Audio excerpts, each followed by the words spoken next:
Party जिंदाबाद जिंदाबाद जिंदाबाद। चौधरी ओम प्रकाश चौटाला जिंदाबाद जिंदाबाद जिंदाबाद। आपके सामने श्री चौधरी ओम प्रकाश चौटाला जी, श्री महेंद्र सिंह चौहान जी, श्री रणवीर भोजी जी, अजीत भोगी जी, अशोक शर्मा जी, आपका बहुत बहुत धन्यवाद।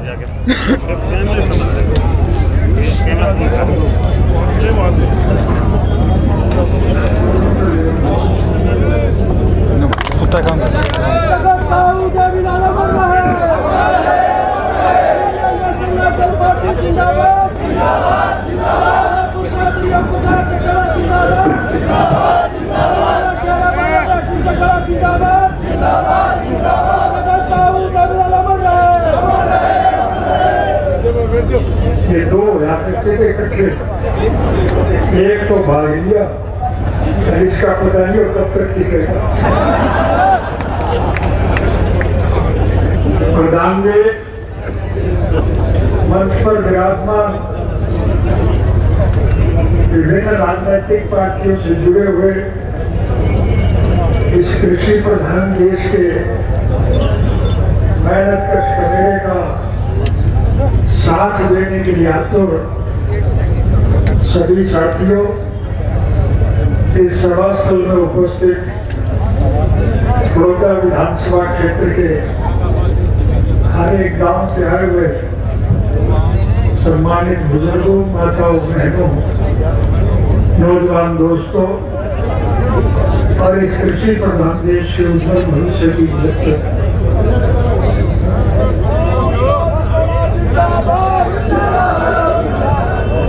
ये भी संयोग की बात है कि आज महर्षि वाल्मीकि के जन्म दिवस पर हम यहाँ इकट्ठे हुए। मैं उनके चरणों में प्रणाम करता हूँ और साथ ही कल 1 नवंबर को हरियाणा प्रदेश 54 साल की उम्र बात है। 1 नवंबर 1966 को हरियाणा बना और ये भी संयोग कहिए कि 54 साल के हरियाणा को और ज्यादा ताकत और बल देने के लिए बड़ौदा विधानसभा क्षेत्र के 54 गांव के प्रतिनिधि इस सभा में। मैं अपनी और बात आगे करने से पहले आपको एक वायदा दे के जा रहा हूं। राज तो आप बनाओगे, लेकिन सरकार बनने के बाद इन बूढ़े बुजुर्गों की पेंशन 54,000 रुपये में होगा।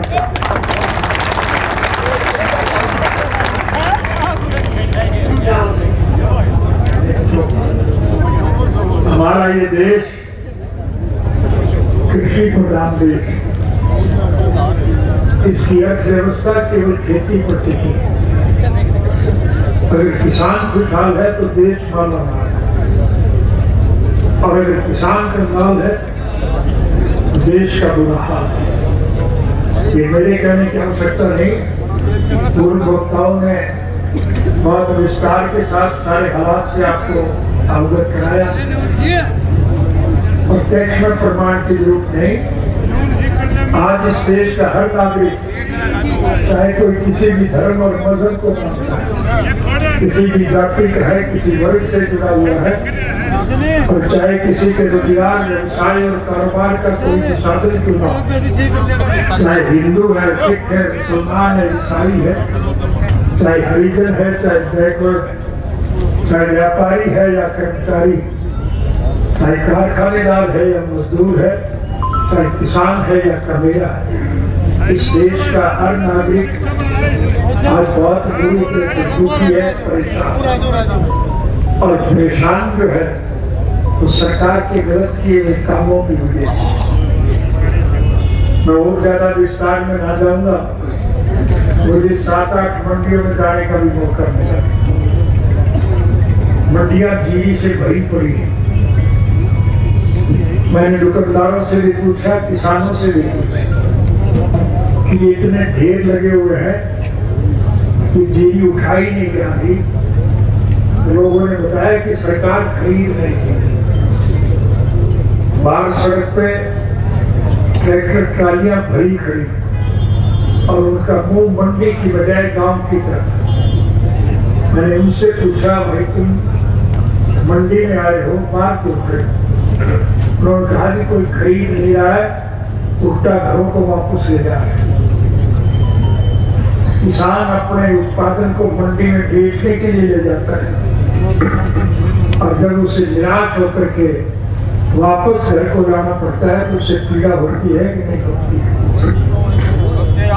आज सरकार ने ऐसी गलत नीतियां बनाई, वायदे तो बड़े किए, चुनाव घोषणा पत्र में तो इतने वायदे किए जैसे किसान को भी बहुत ज्यादा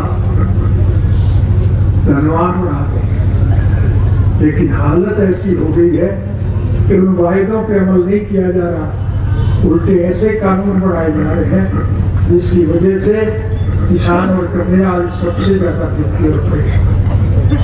इन परिस्थितियों से छुटकारा हासिल करने के लिए आपको एक अवसर मिला। खुशकिस्मत है बड़ौदा हल्का के लोग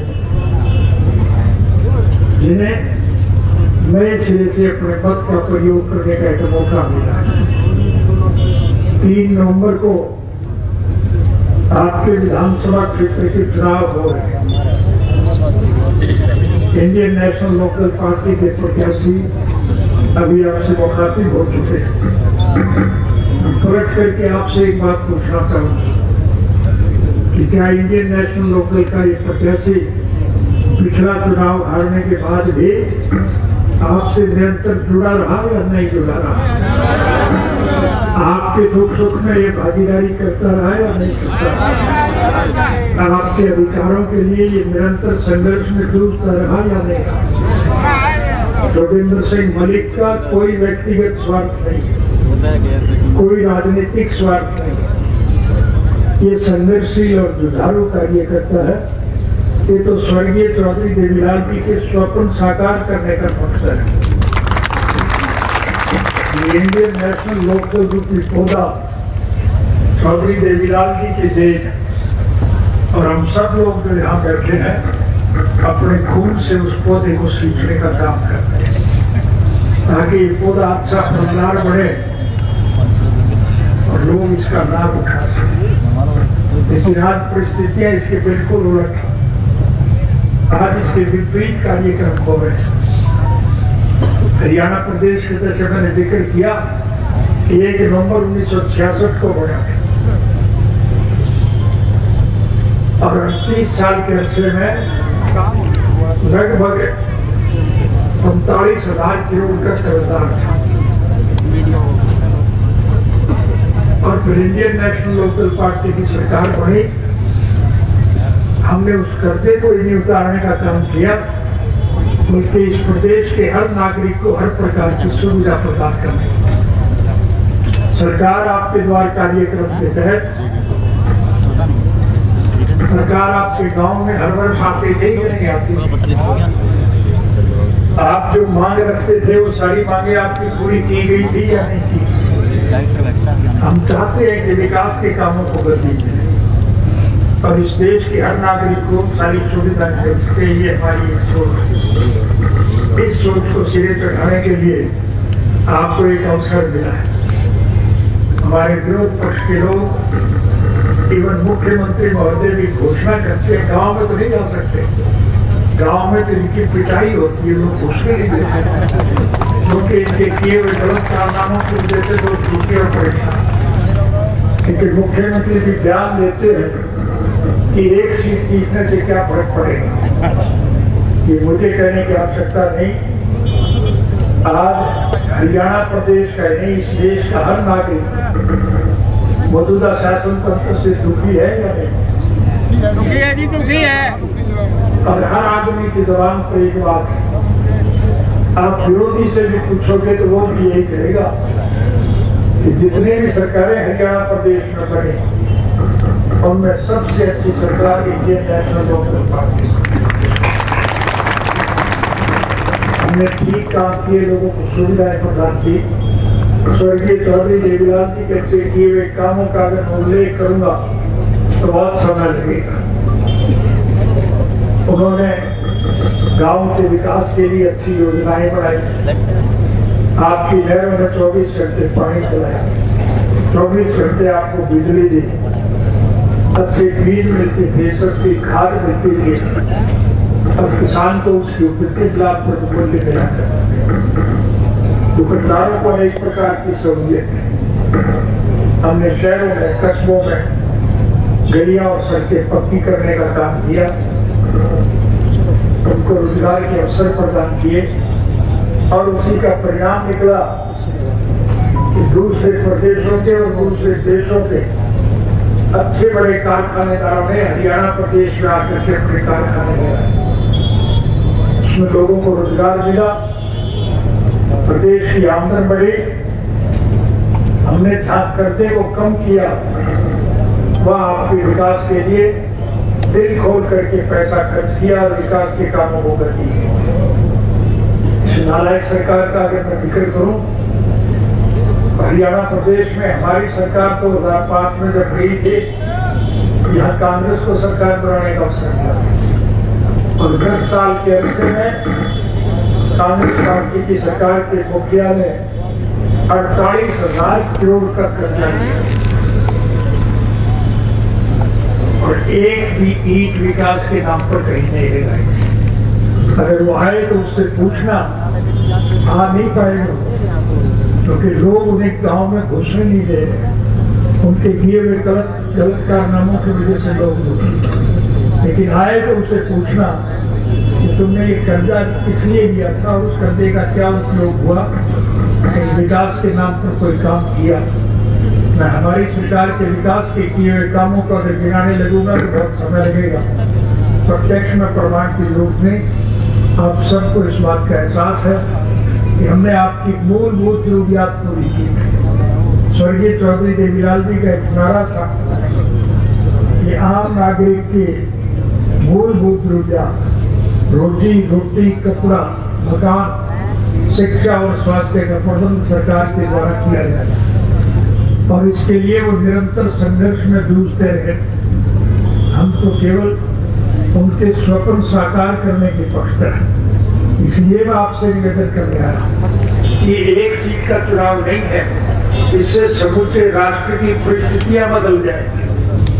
अगर इंडियन नेशनल लोकदल पार्टी के प्रत्याशी को 3 तारीख को ऐनक के आगे के निशान का बटन दबा करके आप जिताने का काम करोगे तो फिर निश्चित रूप से हरियाणा प्रदेश में मध्यावधि चुनाव फिर ये गठजोड़ बिखर जाए, इनके लुटेरे पार्टी छोड़ करके भाग जाए और जब ये सरकार अलग में रहेगी तो फिर निश्चित रूप से विधानसभा भंग होगी और कोई चारा नहीं।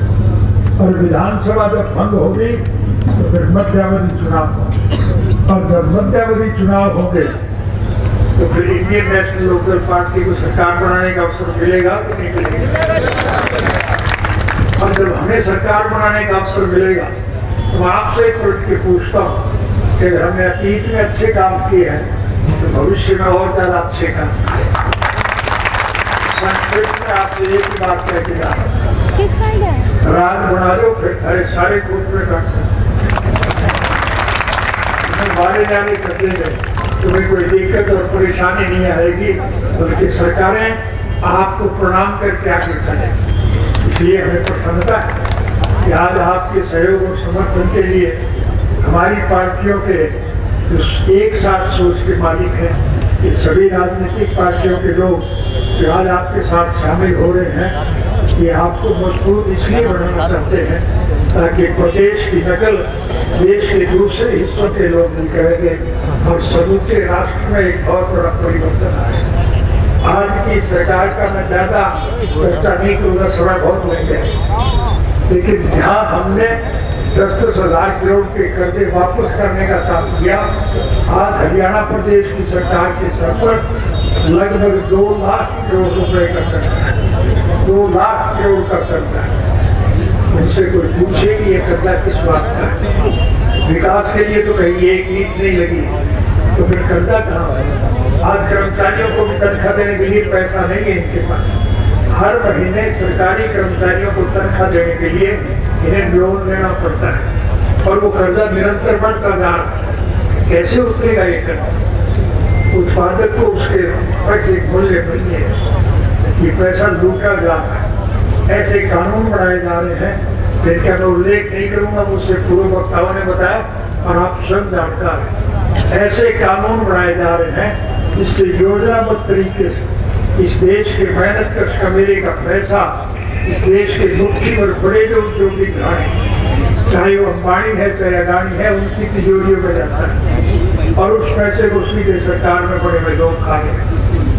आप दूर की बात को छोड़िए, अभी कोरोना की बीमारी से हर आदमी परेशान है, हम सभी दुखी, लेकिन हमारी सामाजिक परंपरा हमारी संस्कृति में है, हमारी सभ्यता में है, हम भूखे रह करके भी गरीब की मदद करते हैं। इसलिए इस कोरोना में जिन लोगों को परेशानी और दुख है उनको सुविधा देने के लिए आज चाहे गुरुद्वारों की तरफ से, मंदिरों की तरफ से, मस्जिदों की तरफ से, सार्वजनिक संस्थानों की तरफ से और व्यक्तिगत लोग अपनी जेब से जो पैसा देते हैं, जो मदद करते हैं, ये सरकार उस पैसे को आपका कह के खर्च नहीं कर रही है, सरकारी पैसा बता करके वो पैसा खर्च कर रही है और सरकार के खजाने से वो पैसा दे करके अपनी जेब में डाल रही है। इससे ज्यादा लूट की और क्या? स्वर्गीय चौधरी देवीलाल जी ने जितने काम किए, मैं उनका गिनाऊंगा तो बहुत समय लगेगा, लेकिन ये छोटे छोटे जो बच्चे बैठे इनको अच्छी शिक्षा मिले, इसके लिए उन्होंने हर बच्चे को 1 रुपया रोज सरकार के खजाने से देने का काम किया, ताकि रुपए के लालच में बच्चा स्कूल है, वो बच्चा अच्छी शिक्षा प्राप्त करे, अच्छे पदों पर बैठे, ताकि गांव के विकास में उसकी रुचि बढ़े और लोगों को ज्यादा से ज्यादा सुविधा मिले। इस नालायक सरकार ने स्कूल और कॉलेज तो बंद पड़े और इन बच्चों पर जो बेचारे कुछ जानते नहीं उन पर भी 5 रुपया महीने का कोरोना का टैक्स लगा दिया। इससे ज्यादा इतिहास लूट की हो क्या? इसलिए इन लुटेरों को सबक सिखाने के लिए आपको भी एक अवसर मिला है। आप छोटे मोटे मतभेद जुड़ा करके एक बात को ध्यान में रख करके चलो कि आपका हित किस बात में, आपका भला किस बात में, आपकी भलाई के काम किसने किए, कौन कर सकता है, ये सोच करके मैं आपसे निवेदन करूंगा कि जितने उम्मीदवार यहाँ से चुनाव लड़ रहे हैं, इन सभी उम्मीदवारों को आप देखते हैं, अगर मेरी पार्टी का ये प्रत्याशी आपको 21 दिखाई दे, इसके पक्ष में राय देंगे जी। अगर ये 19 हो तो इसको वोट मत देना, मैं खुल के आपको सिखाया। ये तो पार्टी के प्रति समर्पित, इसका कोई व्यक्तिगत स्वार्थ नहीं, इसकी तो सोच केवल एक ही है कि चौधरी देवीलाल जी के स्वप्न साकार हो, हरियाणा प्रदेश का हर नागरिक संपन्न, समृद्ध और खुशहाल। पिछला चुनाव हारने के बाद भी ये आपसे जुड़ा रहा कि नहीं जुड़ा रहा? जुड़ा रहा जी। आपके दुख सुख में आपके बीच मारता रहा कि नहीं रहा? आपके लिए हर मामले में संघर्ष करता रहा कि नहीं करता रहा? हर लड़ाई में ये आपके साथ अग्रणी लाइन में रहता है। इसलिए इस जैसा नेक, ईमानदार और इस जैसा कोई बहादुर और सुधारू किस्म का व्यक्तित्व नहीं है।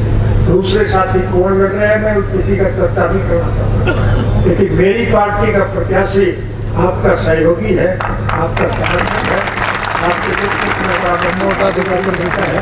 इसके चुनाव से अहम के निशान के आगे का बटन अगर आप दबाओगे जीत के जाएगा तो निश्चित रूप से सत्ता में परिवर्तन आएगा, और सत्ता में जब परिवर्तन आएगा तो फिर संक्षिप्त में आपसे एक ही बात कहकर जा रहा हूँ, तो खड़े खड़े मारे न्यारे कबीरों बोल